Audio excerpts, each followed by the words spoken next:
আচ্ছা ওকে, সবাই আসেন 39 নম্বর পেজ। তাহলে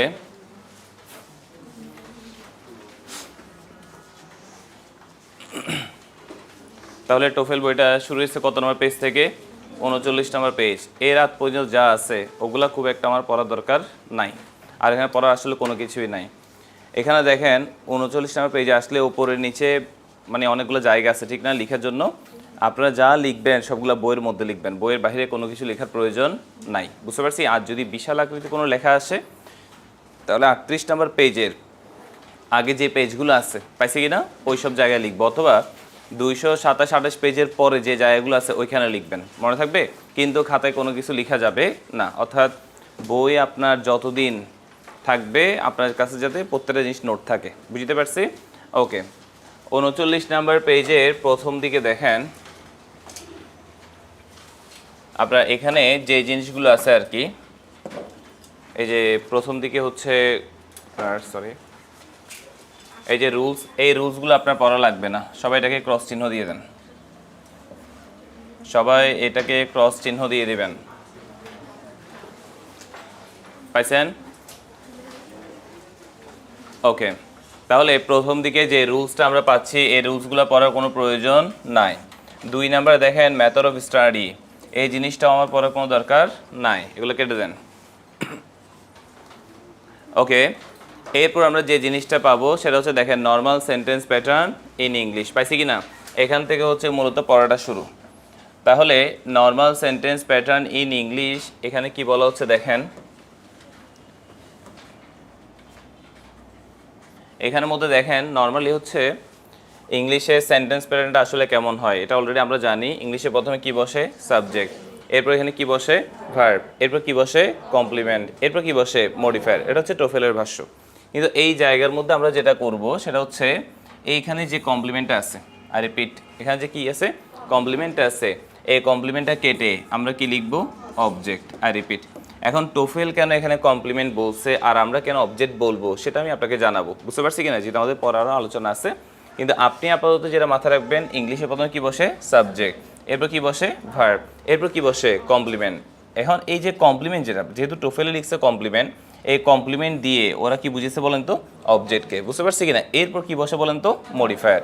এখন প্রশ্ন, এখানে ওরা কেন কমপ্লিমেন্ট লিখলো আর আমরা কেন অবজেক্ট পড়বো সেটা ডিটেলস জানাবো। আপাতত আপনি মাথায় রাখবেন টোফেলের যত জায়গায় কমপ্লিমেন্ট লেখা ওগুলোকে আপনি কি মনে করবেন? অবজেক্ট মনে করবেন, বুঝতে পারছি কিনা? ওকে, আরও কিছুদিন পড়ার পরে আপনি আপনি মোটামুটি বুঝতে পারেন যে কেন আসলে ওরা এখানে কমপ্লিমেন্ট শব্দটা উল্লেখ করছে। তাহলে সবাই কষ্ট করে কমপ্লিমেন্ট শব্দটা কেটে এটার উপরে লিখো অবজেক্ট। আচ্ছা, প্রথম কথা, টোফেল কি কোনো ভুল করছে? না, টোফেল কোনো ভুল করে না। আমাদের জানা একটু স্যার সীমিত যে জ্ঞান, ওই কারণে স্যার আমরা বুঝতে পারি না যে টোফেল কেন কমপ্লিমেন্ট লিখছে, কিন্তু আমরা অবশ্যই মাথায় রাখবো যে এই জায়গায় টোফেল অবজেক্ট এই কমপ্লিমেন্ট দিয়ে কি বুঝেছে বলেন তো? অবজেক্টকে বুঝেছে। আচ্ছা, তাহলে এবার আসেন আপনার সবাই একসাথে বলবেন, ইংলিশে প্রথমে কি বসে? সাবজেক্ট, এরপর কি বসে? এরপর কি বসে? এরপর কি বসে? মডিফায়ার, বুঝতে পারছি কি না? আচ্ছা, এটা গেল। এখন আসেন এই জায়গায় আপনি একটু জায়গা আছে না, ওইখানে লিখেন সাবজেক্ট এবং ভার্ব ছাড়া, কালার পেন ইউজ করবেন, সাবজেক্ট এবং ভার্ব ছাড়া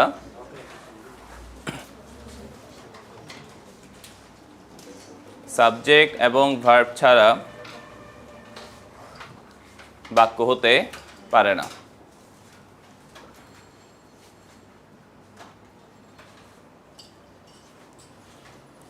সাবজেক্ট এবং ভার্ব ছাড়া, পারলে সাধারণত কথাটা লিখে রাখবেন। তাহলে সাবজেক্ট এবং ভার্ব ছাড়া কি হতে পারে না? বাক্য হতে পারে না।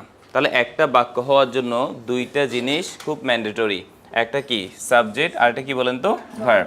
এই সাবজেক্টের মধ্যে একটা স্টার চিহ্ন দেন, ভার্বের মধ্যে একটা স্টার চিহ্ন দেন, বুঝতে পারছি কিনা বলেন? তাহলে আমার প্রশ্ন, একটা বাক্য হওয়ার জন্য মোটামুটি কয়টা জিনিস ম্যান্ডেটরি? দুইটা, একটা হচ্ছে সাবজেক্ট আর একটা কি বলেন তো? ভার্ব, বুঝতে পারছি? ওকে, এবার আসেন পরের দিকে যাই। এর পরবর্তী পেজে দেখেন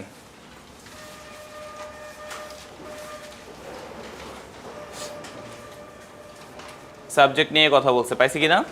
আপনারা সবাই প্রথম প্যারা 3 নম্বর লাইন, আর রিপিট, প্রথম প্যারা কত নম্বর লাইন? 3 নম্বর লাইনে দেখেন একটা নোট দিয়ে একটা শব্দ আছে, পাইছি কিনা? ওইখানে স্যার দেখেন লেখা আছে every sentence in English must, পাইছে কি না, হ্যাভ আ সাবজেক্ট। শুধু এই অংশের নিচে একটু আন্ডারলাইন করেন।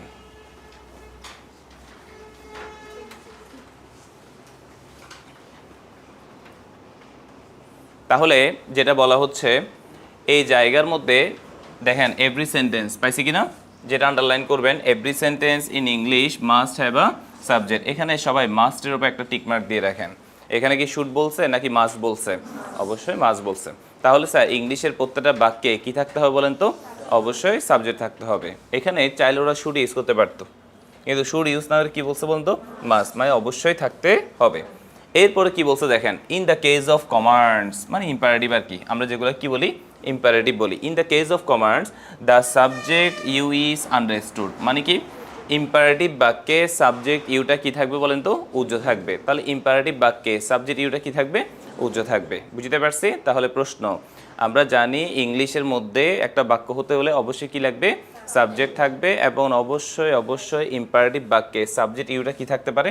উজ্জ থাকতে পারে। সবাই এটা বুঝতে পারছেন? ওকে, তাহলে অনেকে আপনাকে বললো যে সাবজেক্ট ছাড়াও বাক্য হয়, ওরা এক্সাম্পল দিবে ডু দ্য ওয়ার্ক, পাইছি কি না? এই ডু দ্য ওয়ার্ক যে বিষয়টা আছে এইটার আগেও কিন্তু সাবজেক্ট আছে, সেটা কোনটা বলেন তো? ইউ, বাট ইউটা কি আছে বলেন তো? উজ্জ আছে। বুঝতে পারছি? ওকে, তারপর দিকে আসেন, এখানে সাবজেক্ট আছে কি না? এই দেখেন আমরা সবাই জানি নর্মালি হচ্ছে একটা মেইন ভার্বকে কে বা কারা দিয়ে প্রশ্ন করলে আমরা কি পাই বলেন তো? সাবজেক্ট। তাহলে একটা ভার্বকে যদি আমরা কে বা কারা দিয়ে প্রশ্ন করি তাহলে আমরা কি পাবো? সাবজেক্ট। আর আমরা এটা জানি সাবজেক্ট যদি এক শব্দের হয়, কয় শব্দের হয়? এক শব্দের, সেটা নাউন হবে, না হলে কি হবে? প্রোনাউন হবে। সাবজেক্ট যদি কয় শব্দের হয়? এক শব্দের, সেটা নাউন হবে, না হলে কি হবে? প্রোনাউন হবে। আর যদি একাধিক শব্দের হয়, মনে আছে? যদি একাধিক শব্দের হয় তাহলে লাস্ট ওয়ার্ড, কোন ওয়ার্ড? লাস্ট ওয়ার্ড কি হবে? নাউন হবে। তাহলে প্রশ্ন, কে বা কারা দিয়ে প্রশ্ন করলে আমরা সাধারণত কীভাবে বলেন তো? সাবজেক্ট পাই। আর হচ্ছে যদি সাবজেক্ট এক শব্দের হয় তাহলে সেটা কি হবে? নাউন অথবা প্রোনাউন হবে। আর যদি একাধিক শব্দের হয় তাহলে লাস্ট ওয়ার্ড কী হবে বলেন তো? নাউন। নর্মালি হচ্ছে টোফেল বইয়ে কিছু ইনফরমেশন কম আছে, সেগুলো আমরা এখানে অ্যাটাচ করে ফেলবো। বুঝতে পারছি কি না? যাতে ইন ফিউচার যখন আপনি পড়েন আপনার যাতে কোনো একটা হ্যাসেল মানে না হয় আর কি। তো সবাই এখন এখানে কে বা কারা দিয়ে তীক্ষ্ণ দিয়ে ওখানে সাবজেক্ট দিবেন, এর পাশে ওই জিনিসটা লিখে রাখবেন। একটু দ্রুত লিখতে হবে, কেমন?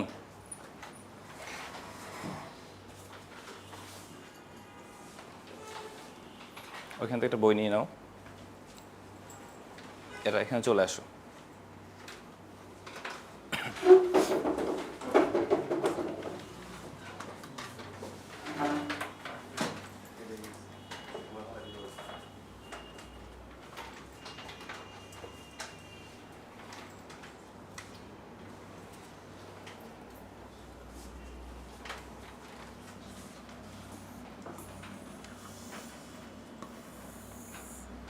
শুধু এই অংশগুলো পড়লে চলবে।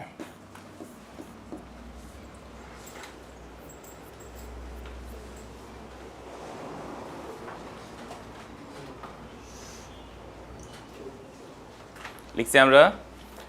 ওকে, তাহলে বলেন কে বা কারা দিয়ে প্রশ্নগুলো কি পাওয়া যাবে? সাবজেক্ট পাওয়া যাবে। ওকে, আর যদি এক শব্দের হয় সেটা নাউন হবে, না হলে কি হবে? প্রোনাউন। একাধিক শব্দের হলে লাস্ট ওয়ার্ড কি হবে বলেন তো? নাউন হবে। বুঝতে পারছেন? ওকে, আরেকটা জিনিস বলি, যদি একাধিক শব্দের হয়, যদি সেখানে আপনার কোনো কি না থাকে, টেন্স না থাকে, তাহলে সেটা একটা ফ্রেজ, সেটা একটা কি বলেন তো? ফ্রেজ। এগুলো তো ক্লাসে পড়াইছিলাম, ওইদিকে এখন যাচ্ছি না। তাহলে এবার আসেন এই পেজ থেকে আপনার খুব একটা কিছু পড়ার নাই, এখানে আরও অনেক কথা লিখছে কিন্তু আমরা খুব একটা পড়বো না। তারপর আমি আপনাকে একটু বলি, এখানে ওরা নাউন ফ্রেজ নিয়ে কথা বলছে, কিন্তু আমরা যেহেতু বেসিক গ্রামার মানে মোটামুটি পড়ে ফেলছি, বা আপনি যদি খুব বেশি নাও জানেন, দেখেন এখানে এটা কি বলেন তো? ভার্ব। ভার্বের আগে যা বসে পুরোটার নাম কি? সাবজেক্ট। পাইছি কি না? এখন সাবজেক্টের স্থানে কয়টা শব্দ? দুইটা। তাহলে শেষ শব্দ কি হবে? নাউন। এটা বুঝতে পারছেন? এটা কোন শব্দ বলেন তো? শেষ শব্দ। কিন্তু আমার প্রশ্ন, যদি কেউ বলে পুরোটা কি, দেখেন পুরোটা কি, তাহলে এবার পুরোটা তো সাবজেক্ট। এবার বলেন একটা শব্দ নাকি একাধিক শব্দ? টেন্স আছে? নাই। তাহলে এটা হচ্ছে নাউন ফ্রেজ। এটা কোন ফ্রেজ বলতো? Noun phrase. বুঝতে পারছি কি না? আর যদি এই ক্লাসগুলো আপনি ওই যে ফ্রেজের ক্লাসগুলো যদি মিস করে ফেলেন তাহলে ওই যে আমাদের বেসিকের এক্সট্রা ক্লাসের মধ্যে করে নেবেন। বুঝতে পারছি কি না? ওকে, এবার আসেন স্যার পরের দিকে যাই। এরপর স্যার এখানে একটা শব্দ আছে, দেখেন আপনার এই যে কোথায় যেন, এখানে আপনারা সবাই একটু আন্ডারলাইন করে রাখবেন। ইমপার্সোনাল ভার্ব, পাইছি কি না? Impersonal verb. এখানে একটা বিষয় জানার আছে, আর একটা বিষয় দেখেন লাস্ট প্যারার মধ্যে, ভালো করে বুঝেন কোন প্যারার মধ্যে, লাস্ট প্যারার মধ্যে আপনার সিউডু সাবজেক্ট বলে একটা শব্দ আছে, দেখেন লাস্ট প্যারার 2 নাম্বার লাইনে ঠিক মাঝখানে, পাইছি কি না? সিউডু সাবজেক্ট পাইছি। এটার সাথে রিলেটেড হচ্ছে দেয়ার, দেখেন সবাই দেয়ারের উপর একটা টিক মার্ক দেন। আমরা 76 নম্বর পেজে গেলে এই টপিকটা নিয়ে স্যার দেখতে পারবো। কত নম্বর পেজ বলুন তো? 76। আপনারা কষ্ট একটু 76 নম্বর পেজে যান। আপনারা যদি 76 নম্বর পেজে যান, ওইখানে দেখবেন দেয়ার ইজ আর দেয়ার আর আছে, পাইছি কি না?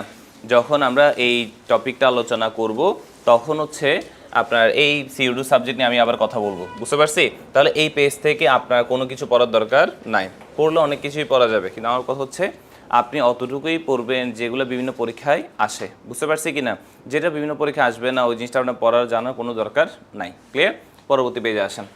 পরবর্তী পেজে আপনি দেখেন আপনার লেখা আছে ভার্ব, পাইছি কি না? ওকে, সবাই দেখেন 2 নাম্বার প্রথম প্যারা 2 নাম্বার লাইন, পাইছি কি না? ওইখানে আন্ডারলাইন করেন every sentence must have a verb, পাইছি কি না? Every sentence must have a verb. দেখেন অনেকে মনে করে কি যে টোফেল বইটা অনেক কঠিন, এখানে কঠিনের কোনো কিছু আছে? এটা ডে বাই ডে স্যার দেখবেন আপনার কাছে সহজ হবে, মানে অনেকে বলছে এটা অনেক কঠিন, অনেক অ্যাডভান্স, অনেক এই সে হ্যান ত্যান, কিন্তু আপনারা যেটা মাথায় রাখবেন ডে বাই ডে সুন্দর পড়ে যাবেন, দেখবেন বিন্দু পরিমাণে কঠিন লাগবে না, কয়েকটা টপিক ছাড়া, বুঝতে পারছে কি না? তো আপনি যেটা মাথায় রাখবেন, ধরেন এখানে 39 নম্বর পেজ থেকে 227তম পেজ পর্যন্ত পুরোটা গ্রামার, এর মধ্যে আপনি সর্বোচ্চ 3 থেকে 4টা গ্রামার পাবেন যেগুলো হচ্ছে একটু টিপিক্যাল টাইপসের, বুঝতে পারছি কি না? বাকি সবগুলো গ্রামার কিন্তু একদম ইজি বলা যায়, বেসিক গ্রামার সাথে মিলে যাবে। এখন আসেন every sentence must have a verb, পাইছি কি না? স্যার এখানে কি শুড আছে নাকি মাস্ট আছে বলেন তো? মাস্ট, তার মানে অবশ্যই থাকতে হবে, বুঝতে পারছি কি না? আচ্ছা, সবাই মাস্টের উপর টিক মার্ক দেন। আচ্ছা, এবার আসেন এই জায়গার মধ্যে একটু বুঝেন, ইংলিশে ভার্ব বলতে মূলত কোন ভার্বকে বোঝানো হয় বলেন তো? Finite verb. আমরা সবাই একটু ফাইনিট ভার্ব কথাটা লিখে রাখবো, যে ইংলিশে ভার্ব বলতে কোন verb? Finite verb. Finite verb পাশে আমরা একটা ইকুয়াল চিহ্ন দিব, পাশে লিখেন টেন্স, মানে বুঝছেন ফাইনিট ভার্ব যেখানে টেন্সও সেখানে। ক্লিয়ার? তাহলে বলেন ইংলিশে ভার্ব বলতে কোন ভার্বকে বোঝানো হয়? ফাইনিট ভার্বকে বোঝানো হয়। ক্লিয়ার? আচ্ছা, এবার আসেন পরের দিকে যাই। এরপর হচ্ছে 2 নাম্বার প্যারা, দেখেন 2 নাম্বার প্যারায় কি বলা হচ্ছে? 2 নাম্বার প্যারা 2 নাম্বার লাইন, এখানে দেখেন বলা হচ্ছে the auxiliaries always precedes the main verb, পাইছি কি না? The auxiliaries always precede the main verb. Clear? আচ্ছা, প্রিসিড মানে কি? পূর্বে বসা, মানে বলতেছে কি যে অক্সিলারি ভার্বটা কোথায় বসবে? মেইন ভার্বের আগে। তো মোটামুটি আমরা কিন্তু এই জিনিসটা জানি। সবাই একটু সামনে দিকে তাকাবেন, দেখেন ডান পাশে অনেকগুলো খালি জায়গা আছে, পাইছি কি না? এক্সাম্পল দিছে না, এই ডান পাশে অনেকগুলো কি খালি জায়গা, ওই জায়গার মধ্যে আমরা একটু লিখি, আগে দেখবেন একটা ভার্বের নাম হচ্ছে অক্সিলারি ভার্ব, আরেকটা ভার্বের নাম কি? Main verb. আমরা সবাই জানি অক্সিলারি ভার্ব এটা কোথায় বসে? আগে, মানে ফার্স্টে, আর মেইন ভার্ব এটা কোথায় বসে? লাস্টে। তাহলে অক্সিলারি ভার্ব কি আগে বসে না পরে বসে? আগে বসে। মেইন ভার্ব কোথায় বসে? পরে। আর আমরা এই জিনিসটা জানি অক্সিলারি ভার্ব এক শব্দেরও হতে পারবে, একাধিক শব্দেরও হতে পারবে, আর মেইন ভার্ব সবসময় কয় শব্দের হবে? এক শব্দের। তাহলে বলে মেইন ভার্ব আগে বসবে না পরে বসবে? পরে বসবে। মেইন ভার্ব কয় শব্দের হবে? এক শব্দের। অক্সিলারি কোথায় বসবে? আগে। এটা এক শব্দেরও হতে পারবে, একাধিক শব্দেরও হতে পারবে। সবাই ছোট করে এই জিনিসটা লিখে রাখেন। ডান পাশে এক্সাম্পলের পাশে দেখেন ডান পাশে জায়গা আছে, ওখানে লিখবেন।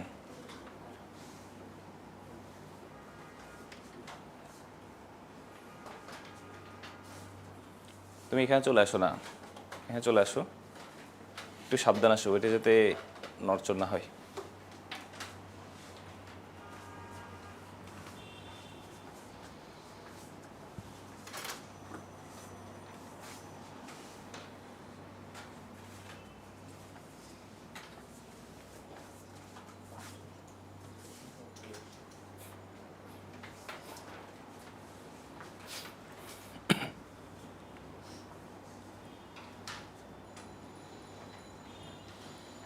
Clear sir? এবার একটু এক্সাম্পলটার দিকে তাকাই আমরা। এখানে জন ইজ গোয়িং আছে কি না? দেখেন ভার্ব কয়টা? দুইটা। তাহলে বলেন এটা হচ্ছে কোন ভার্ব? Main verb. এটা হচ্ছে কোন ভার্ব? Auxiliary verb. দেখেন এটা হচ্ছে অক্সিলারি ভার্ব আর এটা কি বলেন তো মেইন ভার্ব। পরের এক্সাম্পল দিকে তাকান, দেখেন এখানে হ্যাজ বিন রিডিং, কয়টা ভার্ব বলেন তো? 3টা। এখন বলেন এখানে শেষ শব্দ কোনটা? রিডিং। কয় শব্দের? এক শব্দের। ফার্স্টে আছে না লাস্টে আছে? লাস্টে, তাহলে এটা হচ্ছে মেইন ভার্ব। বুঝতে পারছি কিনা? কিন্তু এর আগেরটা দেখেন আপনি যে হ্যাজ বিন আছে কিনা, তাহলে এই যে হ্যাজ বিন এখানে বলেন ভার্ব কয়টা? একটা না দুইটা? দুইটা, এবং দুইটা হচ্ছে কি অক্সিলারি ভার্ব। দেখেন এখানে অক্সিলারিজ লিখছে, একটা হ্যাজ আরটা কি বলেন তো? বিন। বুঝতে পারছি কিনা? ওকে, এখানে আপনি একটু খেয়াল করে দেখেন টোফেলের এই জায়গার মধ্যে আপনার ভার্ব বলছে, ঠিক না? ভার্ব নিয়ে কি তারা খুব একটা ডেফিনেশন দিছে? দেখেন ভালো করে, মানে জিনিসটা হচ্ছে আপনাকে চিনতে হবে। আমি কি বুঝতে পারছি কি না? তাহলে প্রশ্ন হচ্ছে যদি বাক্যে দুইটা ভার্ব থাকে, প্রথমটা কি? অক্সিলারি ভার্ব, পরেরটা কি? Main verb. আর যদি একটাই ভার্ব থাকে সেটা কোন ভার্ব হবে?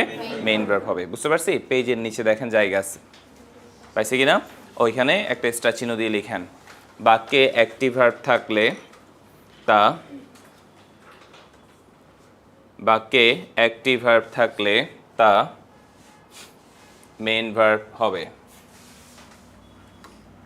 বাক্যে একটি ভার্ব থাকলে তা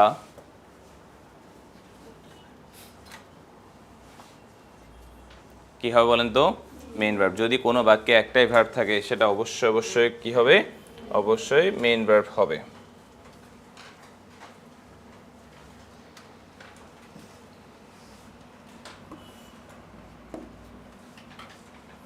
তাহলে প্রশ্ন যদি বাক্যে একটাই ভার্ব থাকে সেটা কোন ভার্ব হবে? অবশ্যই মেইন ভার্ব হবে। ক্লিয়ার? তারপর আসেন, ওকে, তাহলে এখানে আর খুব একটা কিছু বলার নাই। এবার আসেন কমপ্লিমেন্ট। আচ্ছা বলেন তো কমপ্লিমেন্টটা কেটে আমরা কি লিখবো? অবজেক্ট লিখবো। কি লিখবো? অবজেক্ট লিখবো। তাহলে এখানে কমপ্লিমেন্টটা কেটে দেন, কমপ্লিমেন্টটা কেটে আমরা নিচে কি লিখবো? অবজেক্ট লিখবো।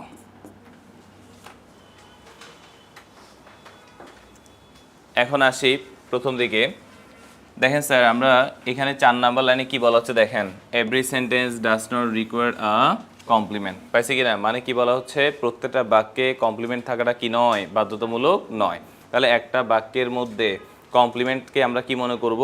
অবজেক্ট মনে করব। তাহলে একটা বাক্যের মধ্যে অবজেক্ট থাকা কি বাধ্যতামূলক? উত্তর হচ্ছে না। সবাই এই নটকে বক্স করে ফেলেন। তার মানে অবজেক্ট ছাড়াও বাক্য হতে পারবে। প্রশ্ন, স্যার আমরা জানি যদি আমরা ভার্বকে কি বা কাকে দিয়ে প্রশ্ন করি, কি দিয়ে প্রশ্ন করি? কি বা কাকে দিয়ে প্রশ্ন করি, তাহলে আমরা কি পাবো বলেন তো? অবজেক্ট। মনে আছে কি না? আচ্ছা, এবং একইভাবে একটু আগে যেভাবে লিখছিলাম অবজেক্ট যদি এক শব্দের হয়, কয় শব্দের হয়? এক শব্দের, সেটা নাউন হবে, না হলে কি হবে? প্রোনাউন হবে। আর যদি একাধিক শব্দের হয় তাহলে লাস্ট ওয়ার্ড কোন ওয়ার্ড বলেন তো? লাস্ট ওয়ার্ড অবশ্যই কি হবে? নাউন হবে। আমি কি বুঝতে পারছি? তাহলে বুঝেন ভালো করে। যদি অবজেক্ট এক শব্দের হয় সেটা নাউন হবে, না হলে কি হবে? প্রোনাউন হবে। নাম বুঝালে নাউন, আর নাম না বুঝালে কি হবে? প্রোনাউন। আর একাধিক শব্দের হলে শেষ শব্দটা কি হবে বলেন তো? নাউন হবে। বুঝতে পারছি? সবাই জিনিসটা একটু লিখে ফেলেন।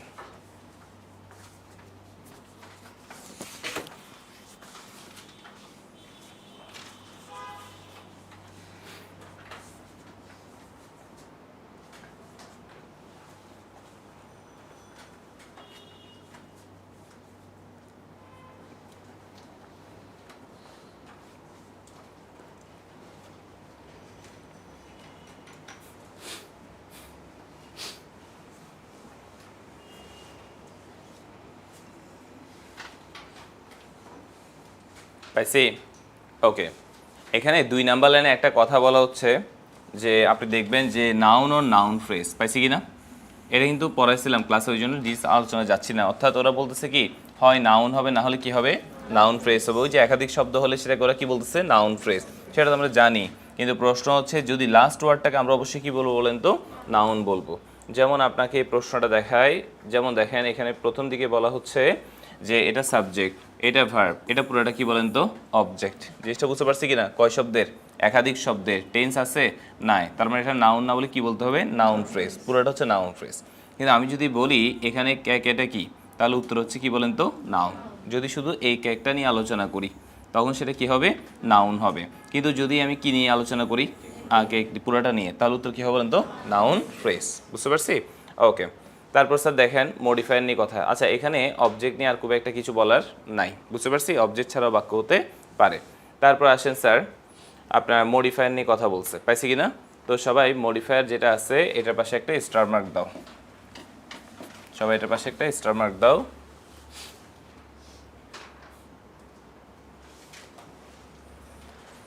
আচ্ছা, এখানে একটু খেয়াল করবেন যে কথা বলা হচ্ছে আ মডিফায়ার, প্রথম লাইনটা আ মডিফায়ার টেলস, পাইছি কি না? টাইম, প্লেস আর কি বলেন তো, ম্যানার, পাইছি কি না? Of the action. তাহলে প্রশ্ন হচ্ছে মডিফায়ার জিনিসটা তিনটা বিষয়কে নির্দেশ করে ওরা বলতেছে, একটা হচ্ছে কি টাইম, একটা হচ্ছে প্লেস আর একটা কি বলেন তো ম্যানার। আমরা একটা জিনিস জানি, কি বলেন তো, রিজন। যদি টোফেলে কয়টা আলোচনা করছে? তিনটা। মনে আছে আমি যখন মডিফায়ার গ্রামারটা পড়াইছিলাম রিজনকে একটু রেড মার্ক করে রাখছি, কারণ হচ্ছে কেন, কারণ হচ্ছে অনেক বইয়ের মধ্যে মডিফায়ার কয়টা থাকছে বলেন তো, তিনটা। অনেক বইয়ের মধ্যে কয়টা? চারটা। আমরা পড়ার সময় চারোটা একসাথে পড়বো, বুঝতে পারছি কি না? আচ্ছা, এখন আসেন মডিফাই যেহেতু আমরা নোট খাতায় পড়ছিলাম, মনে আছে কি না? যদি আপনি না পারেন প্রয়োজনে আজকে 10টা এসে আবার এক্সট্রা ক্লাস করে নেবেন, 11টা তো করবেনই, যাদের টপিক যেটা প্রয়োজন 10টা এসে আবার এক্সট্রা ক্লাস করে নিন। এখন মডিফাই জিনিসটা কি আমরা সবাই জানি, প্রথমে কি বসবে? ম্যানার, এরপর কি বসবে? প্লেস, এরপর কি বসবে? টাইম, এরপর কি বসবে? রিজন, বুঝতে পারছি কিনা? এবং আমরা সবাই জানি ম্যানার, প্লেস, টাইম, রিজন এগুলো সবগুলো কোন পার্টস অফ স্পিচ হবে? অ্যাডভার্ব। কি হবে বলেন তো? অ্যাডভার্ব, বুঝতে পারছি? তাহলে প্রশ্ন মডিফায়ার কয়টা বিষয়কে নির্দেশ করে? চারটা। ক্লিপস টোফেলে কয়টা? তিনটা, বুঝতে পারছি কিনা? তাহলে প্রশ্ন মডিফায়ারগুলো কি আপনার কোন পার্টস অফ স্পিচ হবে? অবশ্যই অ্যাডভার্ব হবে, না হলে অ্যাডভার্ব ফ্রেজ হবে, না হলে অ্যাডভার্ব ক্লজ হবে, বুঝতে পারছি? শুধু আপনি অ্যাডভার্বটা মনে রাখলেই চলবে। ক্লিয়ার? সবাই এটা লিখেন।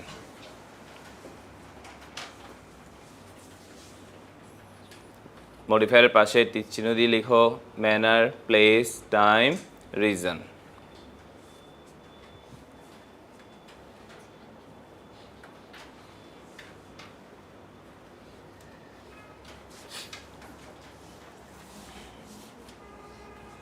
ক্লিয়ার? তাহলে মডিফায়ারগুলো কোন পার্টস অফ স্পিচ হবে? অবশ্যই অ্যাডভার্ব হবে। এবার আসেন এখান থেকে একটা লাইন যেটা নোট দেওয়া আছে, দেখেন যে every sentence does not required a modifier, পাইছি কিনা? এই লাইনটা একটু আন্ডারলাইন করে রাখবেন। Every sentence does not required a modifier, পাইছি কিনা? অর্থাৎ মডিফায়ার থাকা কি বাধ্যতামূলক? উত্তর হচ্ছে না। ব্যাস, এখান থেকে আমরা খুব একটা আর কিছু পড়বো না। তারপর আসেন এখানে কয়েকটা লাইন আছে, যদি কখনো আপনি চান একটু পড়তে পারেন, যদি বিশেষ কোনো মানে ঝামেলা না হয় এই লাইনটা একটু পড়িয়েন। দেখেন ভালো করে লাইনটাতে কি বলা হচ্ছে, modifier of time usually comes কোথায়? লাস্ট। কোথায় আসবে? শেষে আসবে। If more than one modifier is present. দেখেন ম্যানার, প্লেস, টাইম, রিজন কি সবগুলা কি বাক্যে থাকবে? না, একটাও থাকতে পারে, দুইটাও থাকতে পারে, তিনটাও থাকতে পারে, নাও থাকতে পারে, বা চারটাও থাকতে পারে। এটা ডিপেন্ড করে কিসের ওপর? বাক্যের ওপর, বুঝতে পারছি কি না? তো এই লাইনটা নর্মালি পড়ে দেখবেন, যদি না বুঝেন নেক্সট দিন আমাকে বলবেন, বুঝতে পারছি কি না? ওকে, তারপর আসেন এখানে কি বলা হচ্ছে দেখেন, এরপরে অনেকগুলো কথা বললো, এগুলো আপনারা নর্মালি জানি। এখানে একটা জিনিস খেয়াল করবেন, অনেক সময় আপনি ভুল করে ফেলবেন। আমরা যে জানি, আমরা কিন্তু কমপ্লিমেন্ট শব্দটা পড়ছিলাম ক্লাসে, পড়ছি কি অবজেক্ট এবং কমপ্লিমেন্ট এক বিষয় নয়, বুঝতে পারছি কি না? এখন অনেকে এসে একটা ঝামেলা করে ফেলবেন, সেটা হচ্ছে এটা, ধরেন ওরা কারেক্ট আর ইনকারেক্ট দুটো অপশন দেখাচ্ছে না, ওরা দেখেন এখানে এটাকে বলছে কি সাবজেক্ট, এটাকে কি বলছে ভার্ব, এটাকে বলবে যে এটা তো ওরা কি বলছে কমপ্লিমেন্ট, কিন্তু আমরা কি মনে করব অবজেক্ট। কিন্তু প্রশ্ন হচ্ছে টোফেল কেন অবজেক্ট না লিখে কি লিখছে বলেন তো কমপ্লিমেন্ট? সেটার জন্য আরও কয়েকটা পেজ পড়েন, তারপর আপনি দেখবেন যে শব্দের কিছু তারতম্য আছে, বুঝতে পারেন? আমরা একটা বলি, ওরা কি বলে বলেন তো আরেকটা বলে। তো সেই জন্য আমরা কিন্তু এটা মনে রাখবো যে অবজেক্ট এবং কমপ্লিমেন্ট কি নয়, এক বিষয় নয়। যে কমপ্লিমেন্টের কথা আমরা বলি সেটা হচ্ছে গ্রামার কমপ্লিমেন্ট। কোন কমপ্লিমেন্ট? গ্রামার কমপ্লিমেন্ট, বুঝতে পারছি? নর্মালি দেখেন আমরা বলি বেস ফর্ম, টোফেলে আপনি দেখবেন যে সিম্পল ফর্ম বলা। আমরা বলি যে প্রেজেন্ট কন্টিনিউয়াস, টোফেলে বলা হচ্ছে প্রেজেন্ট প্রোগ্রেসিভ, বুঝতে পারছি কি না? তো এই জিনিসগুলোর মধ্যে কিছু শব্দের তারতম্য আছে, সেগুলো আমরা ইনশাল্লাহ জানবো। এখন আসেন পরের দিকে, আপনার এই যে এক্সারসাইজ 1 যেটা আছে, পাইছি কি না? আপনার আগামী দিন এটা বাড়ি কাজ থাকবে। এক্সারসাইজ 1 পাইছেন? এক্সারসাইজ 1টা SW দিয়ে রাখেন, পাইছি? এক্সারসাইজ 1 এখানের মধ্যে আপনাকে 10টা বাক্য দিচ্ছে, দেখেন পরবর্তী পেয়ে যান, 44 নম্বর পেয়ে যান। 10টা বাক্য দিছে কিনা, এই 10টা বাক্যের মধ্যে কোনটা সাবজেক্ট, কোনটা ভার্ব, কোনটা অবজেক্ট, কোনটা কোন মডিফায়ার পাইছি কিনা সেটা আমরা লিখব। আচ্ছা একটা কথা, আমরা নর্মালি সবাই মডিফায়ার বলতে কি জানি, ম্যানার, প্লেস, টাইম, রিজন, এগুলো সবগুলো কি মডিফায়ার না?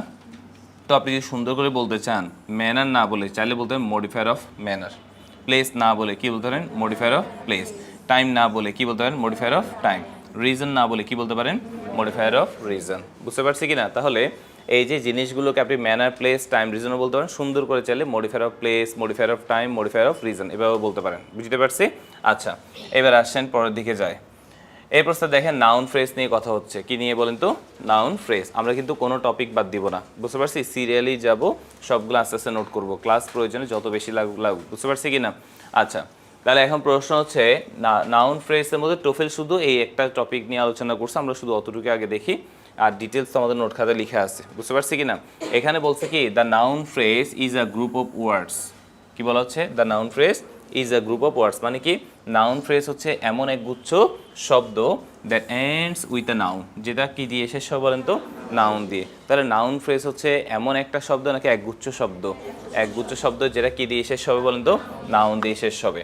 এরপর বলা হচ্ছে দেখেন 3 নম্বর লাইনে, ইট can not begin with a preposition, I repeat, it can not begin with a preposition, অর্থাৎ বলা হচ্ছে কিন্তু এটা কি দিয়ে শুরু হবে না, প্রিপোজিশন দিয়ে শুরু হবে না।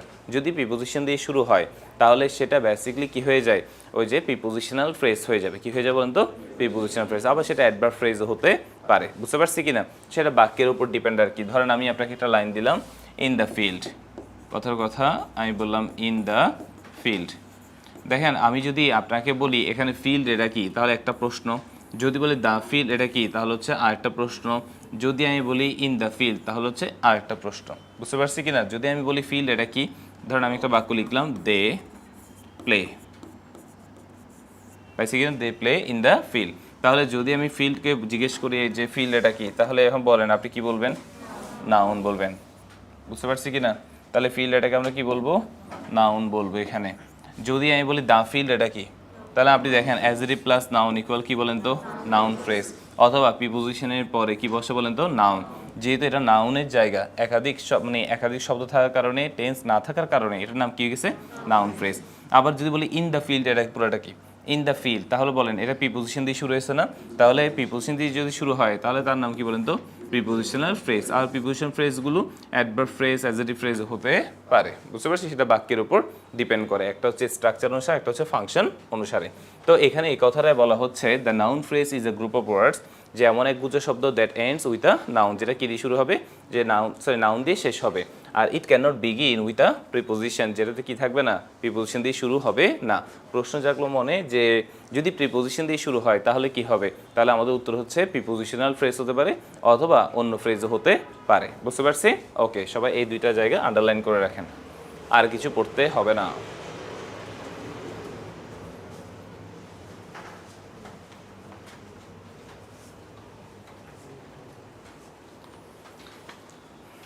ক্লিয়ার? পাইছি? এবার আসেন, এরপর দেখেন নিচের দিকে কাউন্ট অ্যান্ড কি বলেন তো, নন কাউন্ট নাউন। এবার একটু ঝামেলা, দেখেন আমরা নর্মালি সারাদিন পড়ছি কি কাউন্টেবল আর কি বলেন তো, আনকাউন্টেবল। আর এখানে বলা হচ্ছে কি বলেন তো, যে নন কাউন্ট নাউন। এগুলো কিন্তু একই জিনিস, বুঝতে পারছেন? আপনার মানে তারতম্য করার কোনো প্রয়োজন নেই, আপনি চাইলে কাউন্টেবল আর কি বলতে পারেন বলতো, আনকাউন্টেবলই বলতে পারেন, বুঝতে পারছি কি না? আচ্ছা এখানে কাউন্টেবল বলতে কি বোঝানো হচ্ছে, দেখেন যে ক্যান বি কাউন্টেড। কাউন্টেবল বলতে কি বোঝানো হচ্ছে, ক্যান বি কাউন্টেড, মানে কি বলেন তো, যেটা গণনা করা যাবে। ঠিক আপনি দেখেন 4 নম্বর লাইনে কি বলা হচ্ছে, 5 নম্বর লাইনে, যে ক্যান নট বি কাউন্টেড, পাইছে কি না? অর্থাৎ যেটা গণনা করা যাবে সেটা কি বলেন তো, কাউন্টেবল নাউন, আর যেটা গণনা করা যাবে না সেটা কি বলেন তো, আনকাউন্টেবল নাউন, বুঝতে পারছি? সবাই একটু আন্ডারলাইন করেন, can be counted, can be counted, সবাই কি বুঝছেন? আর 5 নম্বর লাইনেই দেখেন ক্যান নট বি কাউন্টেড, যদি আপনি বলতে চান যে কোনটা, এই যে কাউন্টেবল নাউনটা কি গণনা করা যাবে, আর আনকাউন্টেবল নাউনটা কি গণনা করা যাবে না।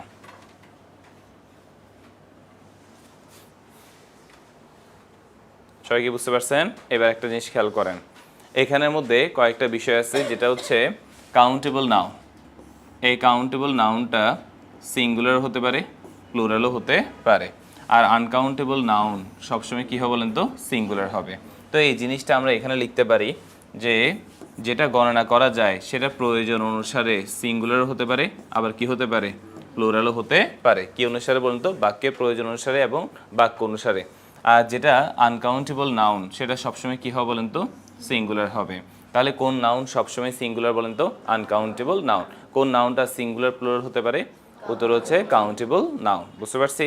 ওকে, লিখেন সবাই। ক্যান নট বি কাউন্টেড এর পাশে তীরচিহ্ন দিয়ে সিঙ্গুলার লিখবেন। ক্যান বি কাউন্টেড এর পাশে লিখবেন সিঙ্গুলার অবলিক প্লুরাল।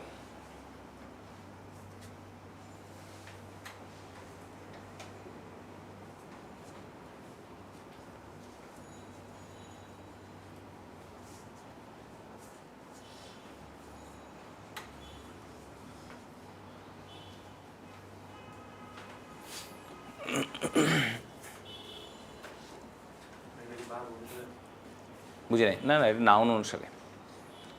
তাহলে প্রশ্ন, কাউন্টেবল নাউন কি সিঙ্গুলার না প্লুরাল? কোনটা হবে? দুইটাই হতে পারবে। আনকাউন্টেবল নাউন কোনটা হবে? সবসময় সিঙ্গুলার হবে। বুঝতে পারছি? এরপর আসেন, নিচে দিকে খালি জায়গা আছে কিনা ওইখানে আসেন। এখানে একটা লাইন লিখতে হবে। নিচের দিকে দেখবেন বিশাল খালি জায়গা আছে, পাইছেন? ওইখানে লিখেন আনকাউন্টেবল নাউনের সাথে, আনকাউন্টেবল নাউনের সাথে, আনকাউন্টেবল নাউনের সাথে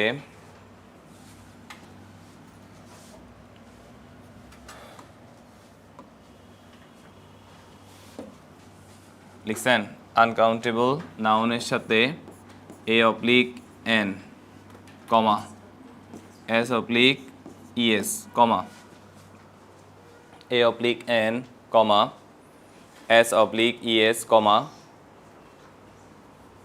সংখ্যাবাচক শব্দ, সংখ্যাবাচক শব্দ বসে না।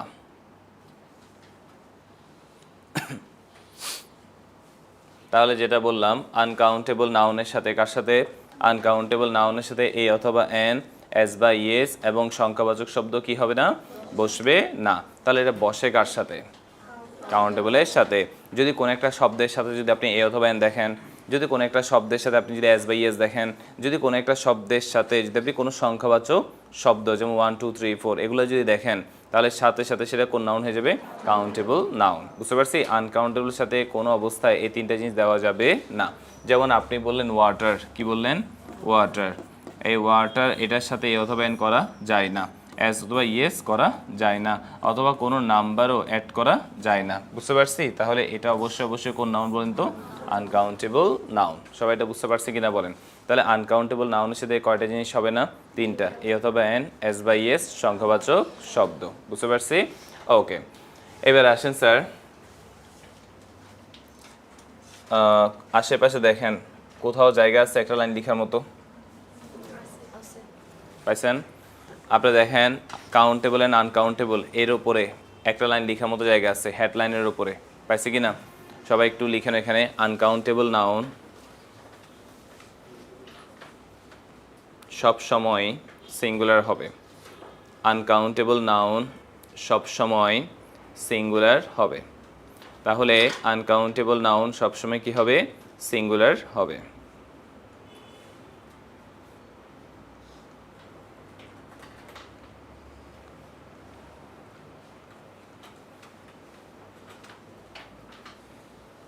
ওকে, তাহলে এখন প্রশ্ন হচ্ছে, যা পড়াইছি সবগুলো দেখেন, যেহেতু আজকে প্রথম ক্লাস আর বেশি যাব না। বুঝতে পারছেন? আপনারা সবাই 2টা মিনিট যা পড়াইছে ওগুলো একটু দেখেন কষ্ট করে। আজকে ফার্স্ট ক্লাস এতটুকুই থাকবে, কেমন?